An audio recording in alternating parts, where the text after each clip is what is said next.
우리는 계속해서요 믿음에 대하여 함께 말씀을 나누고 있습니다. 제일 첫 번째 나눴던 말씀은 믿음이 무엇인지에 대한 정의를 내렸습니다. 그리고 그 다음 주에는 그 믿음과 우리의 구원 가운데 어떤 연관이 있는지에 대하여 함께 말씀을 살폈어요. 지난주에는요 그 믿음이 우리의 신앙과 또한 삶 가운데 들어올 때 어떤 능력이 있는지에 대한 말씀을 나누었습니다. 지난 한 주 동안은 저는 이 능력을 묵상하고 적용하기 위하여 부단히도 애쓰고 참 집중하였던 한 주였습니다. 새벽에 일어나면 먼저 하나님 앞에 기도하며, 하나님, 내 삶의 기쁨이 무엇입니까? 무엇이 나의 기쁨이 될 수 있을까요? 오직 주님이 내 기쁨의 원천이며 주님이 내 삶의 즐거움 되십니다 를 선포하며 그렇게 시작하였습니다. 기도하는 시간이 길지 않았어요. 2분 남짓이었습니다. 그런데 그 짧은 기도의 고백, 믿음의 선포가 얼마나 제 삶 가운데 능력이 있었는지 모르겠습니다.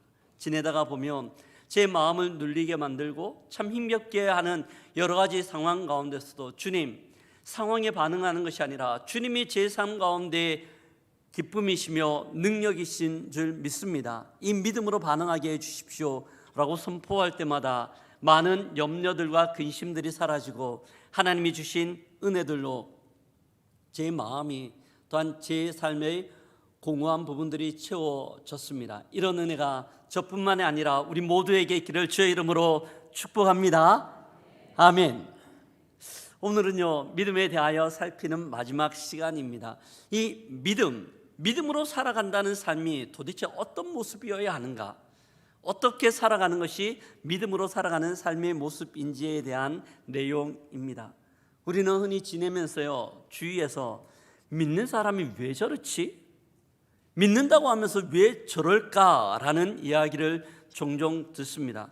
물론 교회나 교인에 대한 부정적인 표현이며 들을 때 불편하기도 합니다. 하지만 이렇게 표현하는 사람들 입장에서는요 왜 이 사람들이 이렇게 표현할까요? 그들은 교회나 교인에 대한 기대치가 있는 것 같아요. 우리가 이야기하는 그 믿음들을 들으며 조금은 다르겠지, 조금은 표가 나는 삶이겠지라는 기대치가 있지만 그 기대치에 우리의 삶과 또한 교회가 보여주는 모습들이 덜 미치기에 나오는 조금은 실망스러운 마음의 표현 아닌가라는 생각을 해봅니다. 제가 서울에서 사역할 때였는데요 한 집사님이 계셨어요. 정말 믿음이 좋다라고 평가받는 집사님이었습니다. 기도도 많이 하고 성경에 대한 이해도 많이 깊으셨습니다. 어느 날 그 집사님 집에 신방하면서 예배드리고 함께 간식을 먹으면서 담소를 나누고 있었어요. 그때 학원에 갔던 막내 아들이 초등학생이었습니다. 집으로 들어오더니만 간식 먹는 식탁으로 쫓아왔습니다. 함께 이야기를 나누면서 간식을 먹는데요 갑자기 이 아이가 간식 먹던 것들을 중단하더니만 폭탄 발언, 고발을 저에게 하는 겁니다. 목사님, 저희 어머니는요 교회에서는 100점인데 집에서는 30점밖에 되지 않아요. 저희한테는 소리 지르고 잔소리 하는데 갑자기 교회 집사님한테 전화가 오면요 목소리가 달라져요. 여보세요, 우리 엄마 좀 어떻게 해주세요 라는 이 아이의 고발과 외침이었습니다. 이야기를 듣던 집사님이 얼굴은 울그락불그락 당황해서 어쩔 줄을 몰라 하는데요 저는 한참 동안 웃었습니다. 사랑하는 성도 여러분, 많은 사람들이 믿는 사람이 왜 이래? 라는 표현들을 이야기합니다. 물론 그 표현들, 그렇게 사람들이 표현하면서 우리에게 완벽한 것들을 기대하는 것들은 아닐 겁니다. 하지만 뭔가 다른, 세상과 다른 삶의 모습들을 우리에게 바라거나 또한 요구하는 것 아닐까요? 어떻게 살아가야 할까요? 이것이 오늘 우리의 고민이고 숙제입니다. 어떻게 우리의 다른 모습들, 믿음의 모습들을 보여주어야 할까요? 예수님의 형제 야고보는요 오늘 본문을 통하여 믿음의 삶이 무엇인지, 또한 아는 것에서 사는 것으로 옮겨가는 것이 어떤 것인지를 우리에게 가르쳐 줍니다. 야고보의 권면을 통해 하나님께서 우리에게 가르쳐 주시는, 또한 깨닫게 하시는 믿음의 삶에 대하여 우리의 눈들이 열리는 시간 되기를 주의 이름으로 축복합니다. 아멘. 믿음의 삶이 무엇일까요? 이 믿음의 삶에 대한 고민들을 하기 위해서는요, 먼저 오해들을 벗겨내야 합니다. 순도 높은 금을 위해서는 뜨거운 불에 재련을 하고 불순물을 날려버리는 것처럼 우리가 흔히 가지고 있는 믿음, 흔히 표현하는 그 믿음이라는 표현 안에 담겨져 있는 오해들을 끄집어내야 되는 거죠. 저는 그 오해들을 대표적으로 크게 두 가지 정도로 생각합니다. 첫 번째는요, 우리의 마음 가운데 있는 상태를 믿음이라고 착각하는 겁니다. 물론 이것도 믿음이죠. 우리가 교회에서 신앙생활을 하며 저 권사님 정말 믿음 좋다, 저 집사님, 저 장로님 정말 믿음 좋다라고 표현을 할 때가 있잖아요. 언제 그런 표현들을 사용하시나요? 언제 그렇게 말을 하거나 칭찬을 합니까? 대부분은, 물론 각각 다르겠지만 아마 대부분은 그분이 보여주는 삶의 모습 때문에 그렇게 이야기를 합니다. 뭔가 다른 삶의 모습 때문에 믿음 좋다라고 평가하고 또한 칭찬을 해요. 우리가 예전 국어 시간에 배웠던 문법인데요, 우리의 문장에는 명사와 동사가 있습니다. 명사는 그 사람의 상태나 상황, 형편을 드러내는 단어입니다. 길, 교회, 예배, 사랑, 믿음, 이 모든 것들이 명사이죠. 근데 명사의 특징은요, 시간이 지나도 이 모습이 바뀌어지지 않아요. 그게 명사입니다. 반면 동사는요, 움직임을 표현하는 것이 동사라고 할 수 있겠습니다. 달리다, 사랑하다, 먹다, 서다, 이 모든 것들이 동사에 포함됩니다. 동사의 특징은, 명사는 시간이 지나도 변하지 않지만 동사는 시간의 흐름에 따라 모습들과 모양들이 바뀌어지는 것을 동사라고 이야기해요. 이 차이를 명확하게 알 수 있는 것이요, 제가 예전에 어느 부부 모임에 참여를 했어요. 한 남편이 아내에게 굉장히 스윗한 목소리로 여보 사랑해요 라고 표현합니다. 난리가 났습니다. 주위에 있던 아내들이 너무 부러운 눈빛으로 그 고백을 받았던 아내의, 여자분의 얼굴을 쳐다보고 있었어요. 그런데요, 이게 웬걸, 그분 또한 사랑한다는 남편의 고백을 받았기에 행복한 눈빛, 표정이어야 하는데 전혀 그렇지가 않는 거예요. 그러더니만 말을 합니다. 그렇게 부러워하지 마세요. 저 사람이 이야기하는 사랑 고백은 말뿐이에요. 내가 조금 아플 때 도와달라고 이야기하면 자기가 피곤하다고 바쁘다고 이야기하며 전혀 도와주지 않아요. 말로만 사랑을 이야기하기 때문입니다. 그분이 기대했던 사랑은요, 자기가 바쁠 때 함께 와서 설거지를 좀 도와주거나 아프다고 이야기할 때 등을 조금 두들기며 여보 괜찮아? 내가 약 좀 사올까? 라고 이야기하며 행동하는 모습들을 기대하지만 남편의 모습은 전혀 달랐기 때문입니다. 사랑은 말로 주장하는 것이 아니라 삶으로 증명되는 것이죠. 근데 우리가 함께 나누고 있는 믿음 또한 마찬가지입니다. 우리는 신앙생활을 하며 믿습니다 고백하고 스스로도 진짜 믿는 것처럼 느낄 때가 있어요. 하지만 믿음의 고백이, 우리가 아는 믿음의 고백이 순종하다, 용서하다, 사랑하다, 인내하다, 품어주다, 섬기다 라는 동사로 연결되어지거나 표현되지 않는다라면 그분의 믿음, 명사는 마음의 상태에만 머물러 있는 겁니다. 믿음의 명사는 설명될 수 있지만 믿다의 동사는 우리의 삶을 통하여 증명되기 때문입니다. 야고보 사도는요, 야고보는 14절에서 이렇게 이야기합니다. 믿음이 있노라 하고 행함이 없으면 무슨 유익이 있으리요? 믿음이 있노라 하고 행함이 없으면 무슨 유익이 있는가? 라고 이야기합니다. 믿음을 마음의 상태라고 생각하는 오해를 벗겨내야 됩니다. 두 번째 우리가 가지는 오해는요, 아는 것을 믿는 것이라고 착각합니다. 우리가 알고 있고 말하고 있고 또한 가르치고 있는 모든 것들을 마치 내가 믿고 있는 것처럼, 내가 그렇게 살아가고 있는 것처럼 착각할 때가 있다는 거죠. 요즘 시대를 웰빙 시대라고 이야기합니다. 사람들이 건강에 관심이 너무 많아요. 참 많습니다. 저도 건강을 위해서요, 아침마다 배산에 운동을 하러 가는데요, 배산 가보면 수많은 사람들이 운동하러 와서 어떤 사람은 뛰기도 하고 걷기도 합니다. 사람들이 뛰려고 할 때 그냥 뛰면 안 된다는 생각 때문에 공부를 좀 많이 해요. 젊은 사람은 더 그렇습니다. 유튜브를 보고 공부를 하고 또한 인터넷을 보고 공부를 해요. 뛸 때 팔 동작은 어떻게 해야 되는지, 신발은 어떤 종류를 신어야 하는지, 발 착지할 때 어떻게 해야 되는지 공부를 하고, 심지어 초보 러닝, 초보 운동하는 사람한테 다 설명해 줄 정도로 그렇게 많이 알고 또한 가르쳐 주기도 합니다. 하지만 그는 많이 알고 있지만 정작 운동화를 신고 운동장으로 나가지는 않아요. 그러면서도 그는 많이 알고 이야기하고 있기 때문에 마치 자기는 운동을 하고 있느냐, 잘 하고 있는 것처럼 착각할 때가 있다는 거죠.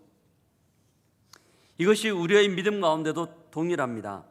신앙도 이와 닮았습니다. 말씀을 알고 설명할 수 있고 고백할 수 있지만 그 말씀이 우리의 삶들 가운데 움직이지 않고 멈춰져 있다라면, 그 말씀이 우리의 삶들 가운데 정지해 있다라면 그것은 잘못된 오해라는 거죠. 그러면서 우리는 스스로 믿음이 좋다, 믿고 있다라는 착각을 할 때가 있습니다. 그 예로 들고 있는 것이 오늘 15절과 16절의 내용이에요. 같이 한번 말씀을 읽어보도록 하겠습니다.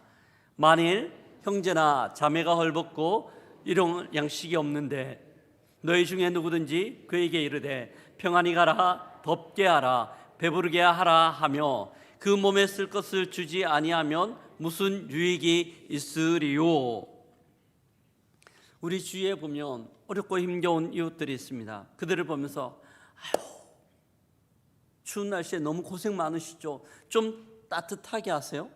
먹을 것들이 없는 이웃을 보면서 얼마나 배가 고프세요? 좀 많이 먹고 건강하세요. 건강을 회복하세요 라고 이야기를 합니다. 물론 그분에 대한 관심이 있기 때문에 무관심한 것보다는 훨씬 더 좋아요. 하지만 그렇게 하는 말들이 그에게 의미가 없는 거죠. 말만 하고 나서는, 말만 해서는 절대 그 사람을 도와줄 수가 없는 겁니다. 하지만 그는 말을 하면서 또한 그렇게 표현하면서 마치 그는 넉넉한 사람이고 타인을 위하여 구제를 하고 관심을 가지는 사람, 돕는 사람이라고 착각 가운데 빠질 수가 있어요. 예수님 시대의 바리새인들이 그런 모습이었어요. 누가복음 14장에 보면 예수님이 바리새인 집에 초청받은 장면이 나옵니다. 식사 자리에 예수님을 초청했어요. 근데 그 집에 가보니 그 주인만 있는 것이 아니라 따르게 초청받은 많은 사람들이 함께 앉아 있었습니다. 그 무리들 가운데는 수많은 바리새인들이 줄을 이루었고 예수님 앞에는 수정병 든 병자가 아픈 사람이 한 명 있었습니다. 이 수정병이라는 것은요, 몸이 막 부르고 나는 병이에요.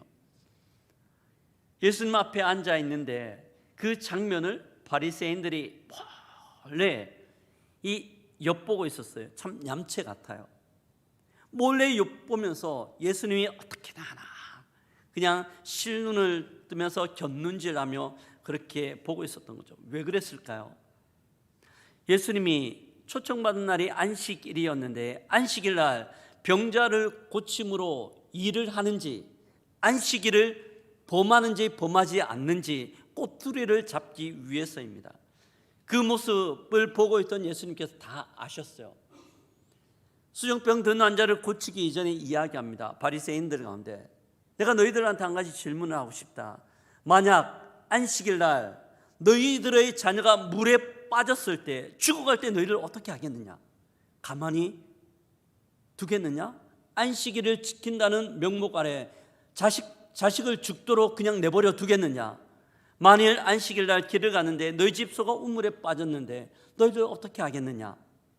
제상 목록 1호라고 이야기할 수 있는 그 중요한 소중한 소가 물에 빠졌을 때 안식일이기 때문에 죽도록 내버려 둘 자가 있느냐라고 질문하는 거죠. 아무도 대답 못합니다. 왜냐하면 누구도 그렇게 하지 않을 것이기 때문에. 즉각 아들을 구하고 물에 빠진 소를 구해낼 거기 때문에 그렇습니다.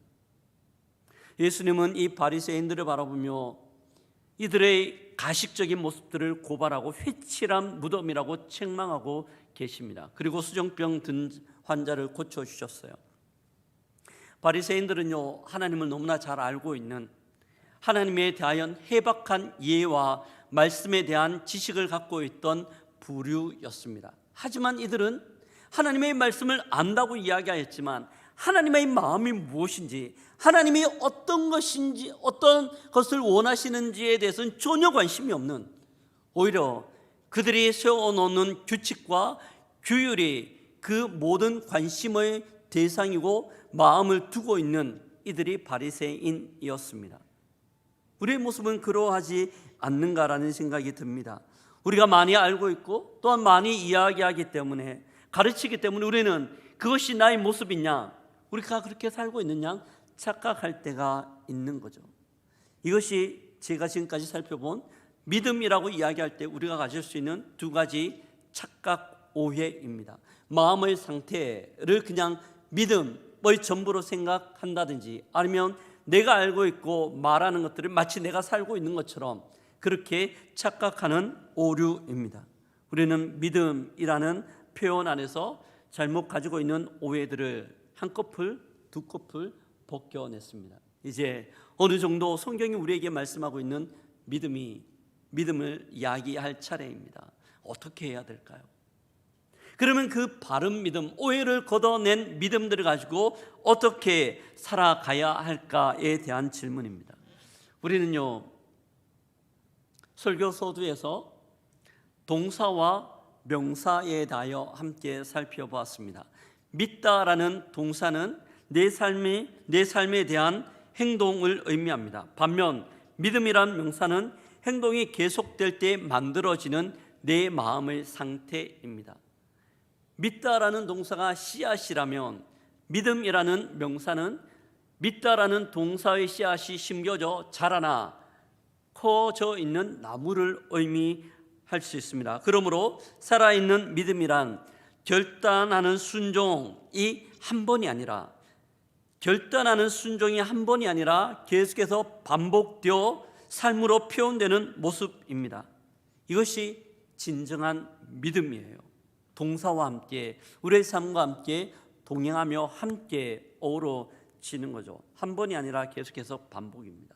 야고보는요, 이런 믿음을 잘 표현하는 두 사람을 우리에게 소개합니다. 본문에서요.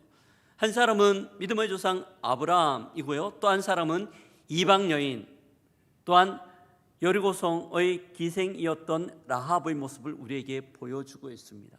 어떻게 두 사람이 믿음의 샘플로 우리에게 설명될 수 있을까? 아브라함을 한번 볼까요? 아브라함은 믿음의 조상이라고 이야기해요. 창세기 15장에 보면 하나님이 그를 믿으니, 아브라함이 하나님을 믿으니 이를 그의 의로 여기셨더라라고 말씀합니다. 아브라함이 하나님을 믿으니 이를 그의 의로 여기셨어요.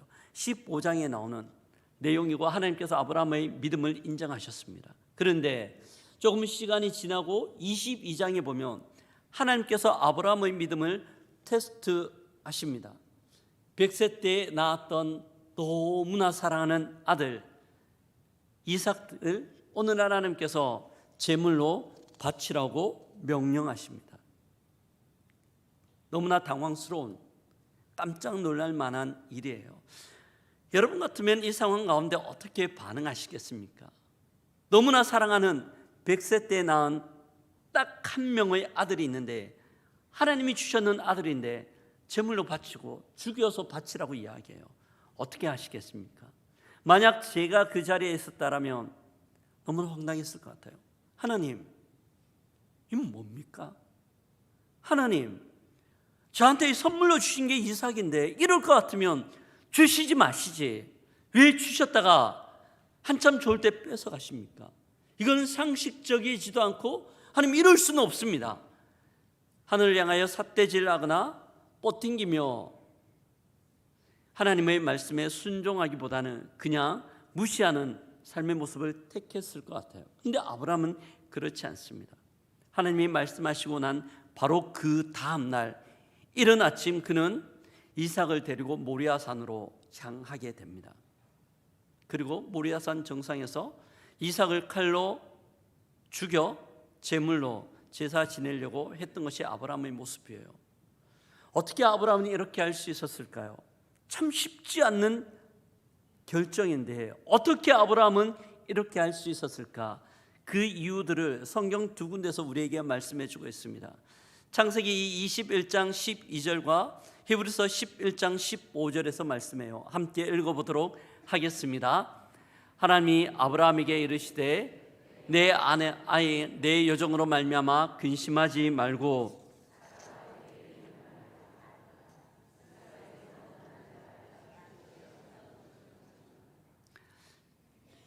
또한 있습니다. 그가 하나님이 능히 이삭을 죽은 자 가운데서 다시 살리실 줄로 생각한지라.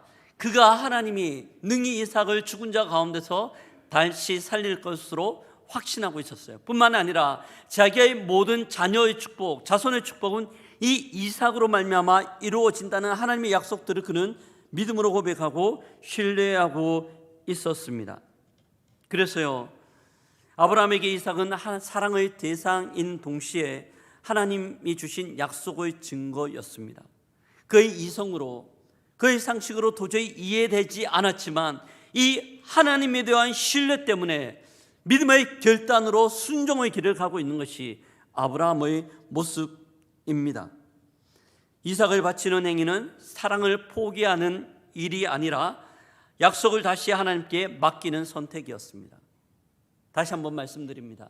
이삭을 바치는 행위는 이삭에 대한 사랑을 포기하는 모습이 아니라 하나님의 약속을 주께 다시 맡기는 그의 행위였습니다. 이것이 아브라함이 이삭을 하나님께 드릴 수 있는 이유였어요. 그런데 라합도 마찬가지입니다. 이스라엘 백성들이 출애굽하여 가나안 땅으로 가려고 할 때 첫 번째 정복해야 되는 성이 여리고성이었습니다. 여호수아가 정탐꾼을 보내요. 그리고 그 정탐하고 난 이후에 다시 어떻게 여리고성을 함락시킬까 고민하기 위해서겠죠. 그런데 정탐꾼들이 갔다가 발각이 됩니다. 빠르게 도망치는데 마침 그 도망했던 것이 기생 라합의 집이었습니다. 라합이 두 정탐꾼을 숨겨뒀어요. 그런데요, 이 라합의 행동은 반역행위입니다. 자칫 잘못하여 그가 숨겨졌다는 것들이 발각되는 순간 그는 여리고성이 무너지기도 전에 여리고 사람들로부터 죽임을 당했을 뿐만 아니라 그의 가정 또한 온전치 못했을 겁니다.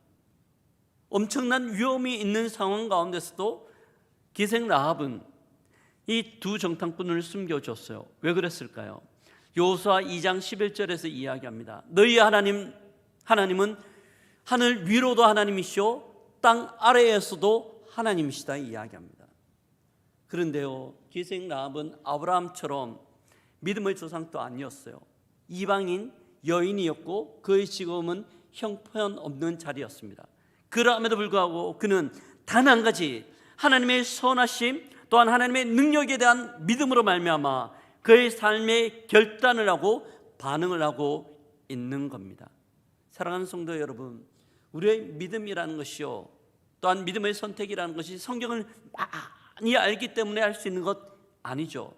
우리의 직분이 무엇이기 때문에 할 수 있는 것도 아니고 교회 오래 다녔기 때문에 할 수 있는 것도 아니에요. 하나님에 대한 신뢰, 그분에 대한 믿음들이 마음속에 있을 때 내릴 수 있는 결단이 믿음인 줄 믿습니다. 이것이 아브라함과 기생 라합이 우리에게 보여주는 믿음의 모습이에요.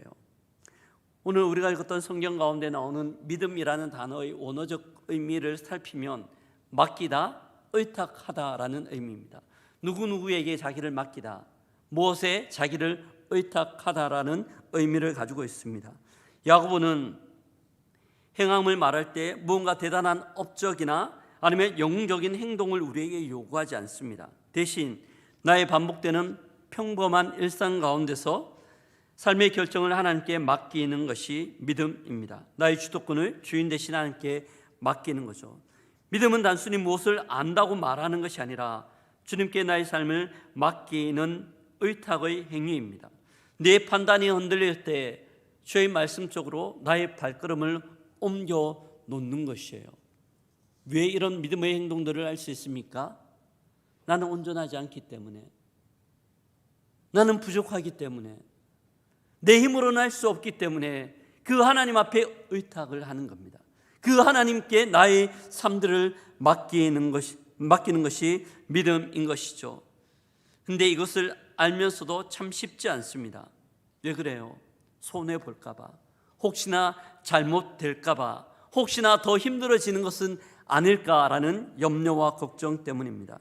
그런데 기억해야 하는 것은요, 믿음이란 것은 확신이 가득 찼기 때문에 결단하는, 또한 행동하는 것이 믿음이 아니라 자기의 부족함을 알기에 맡길 줄 아는 것이 믿음이라는 거예요.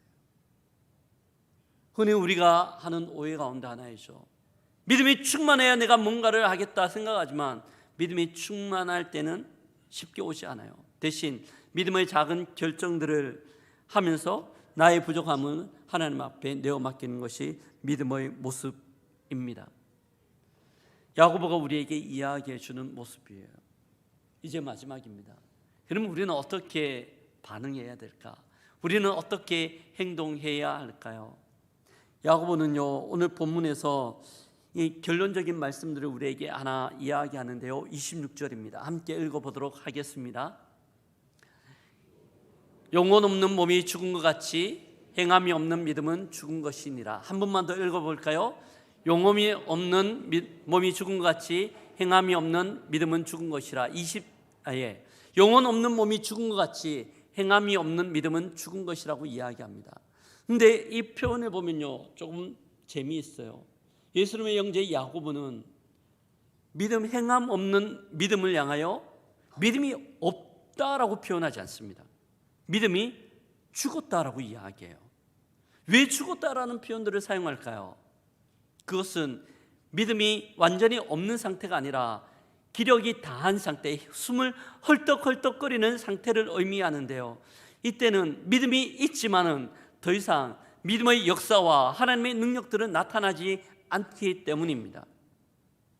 그런데요, 우리의 삶들 가운데 하나님께서 우리에게 요구하시는 믿음은 아주 큰 것들을 요구하시지 않아요.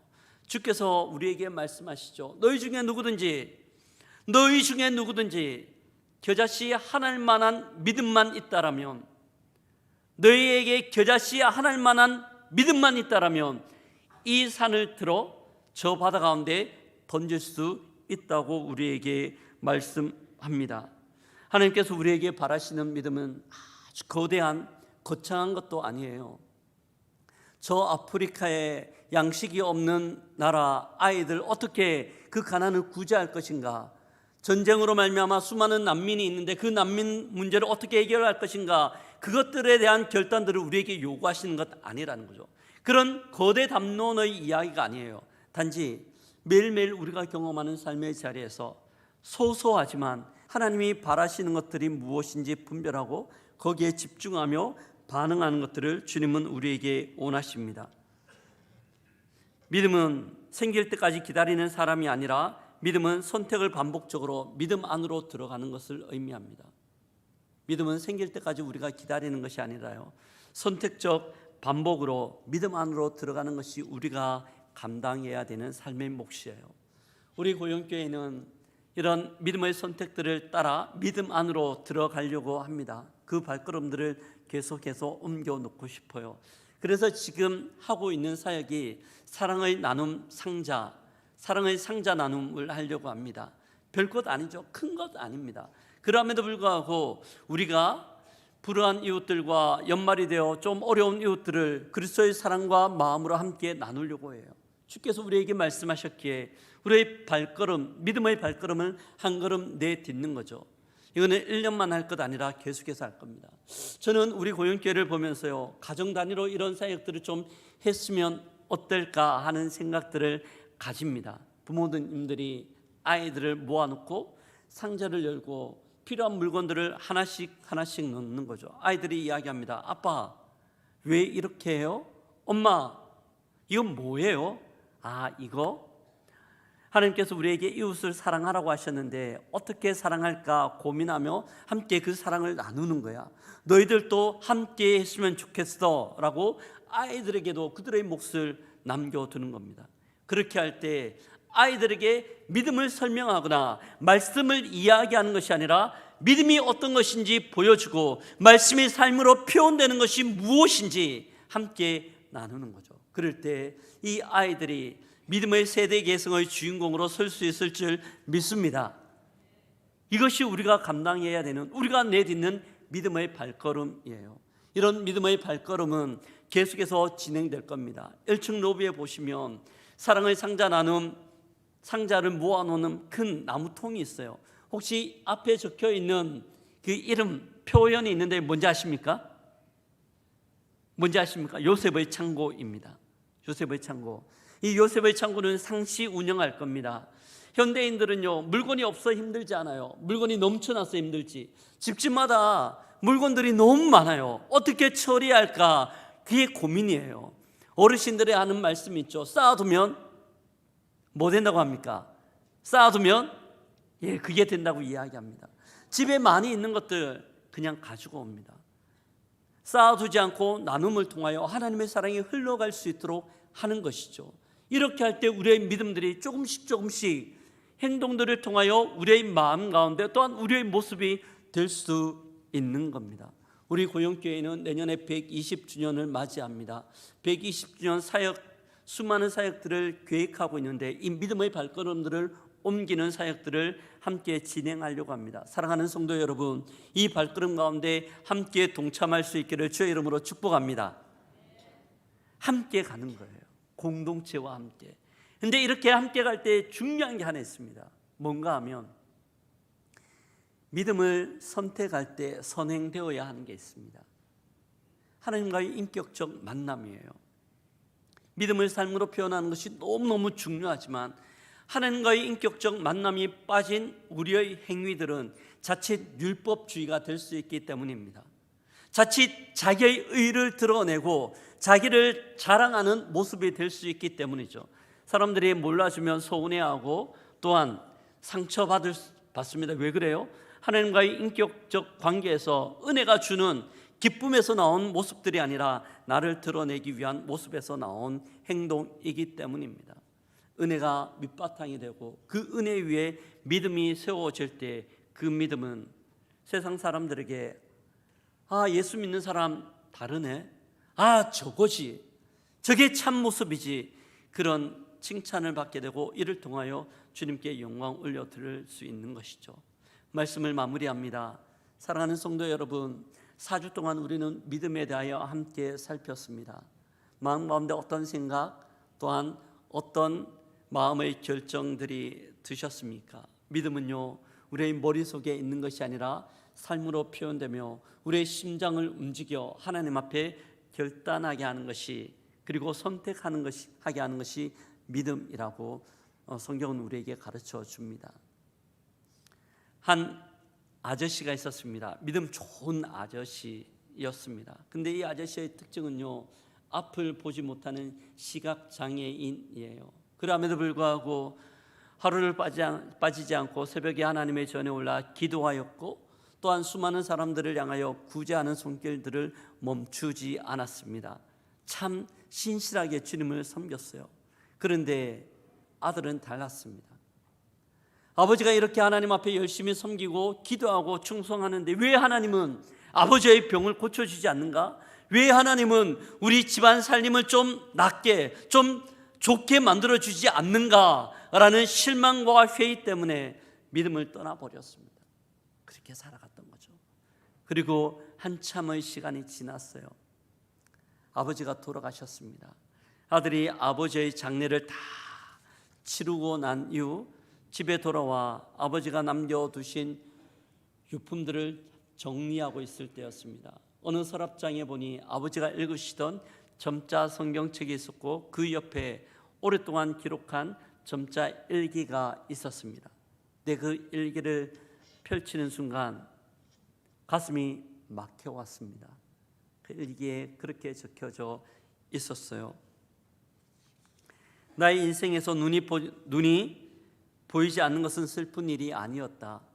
오히려 하나님께 더 집중할 수 있는 복이었다. 내가 아들에게 물려줄 것은 재산이 아니라 고난 속에서도 감사하며 살아낸 나의 뒷모습뿐이다. 이 아버지가 기록한 거죠. 나의 인생에 눈이 보이지 않는 것은 슬픈 일이 아니었다. 오히려 이로 말미암아 하나님께 더 집중할 수 있었고, 내가 아들에게 많은 재물을 줄 수 없지만 아들에게 믿음을 물려주고 싶었다라는 고백이었습니다. 이 일기를 보는데 아들의 뇌리 가운데 그건 아버지의 모습이 쫙 지나가는 거예요. 아버지가 그에게 보여주었던 모습입니다. 아버지는 새벽 이른 아침이 되면 일찍이 일어나 자식들 머리맡에 무릎을 꿇고 기도하였습니다. 아버지의 발은 무릎 꿇었던 그 마룻바닥에 의하여 인이 박혀져 있는 발이었습니다. 아버지는 이웃들 중에 어려운 사람이 올 때마다 마다하지 않고 그들의 필요들을 채우려고 노력했던 그 손길이었습니다. 아버지의 손이었죠. 아버지의 인 박힌 기도의 발과 섬기는 손을 기억할 수 있었습니다. 아들에게 있었던 것은 아버지가 교회에 어떤 직분이었는지, 또한 어떤 사역을 했는 건지, 또한 아버지의 그 다른 것이 아니라 아버지가 그에게 보여주었던, 아버지가 살아가셨던 삶의 모습이었습니다. 아들이 어떻게 되었을까요? 그 이야기에 나오진 않지만 미루어 짐작하건대 이 아들 그 인생이 바뀌어지지 않았을까요? 아버지의 믿음을 이어받아 믿음의 장부로 세워지지 않았을까라는 추측을 해봅니다.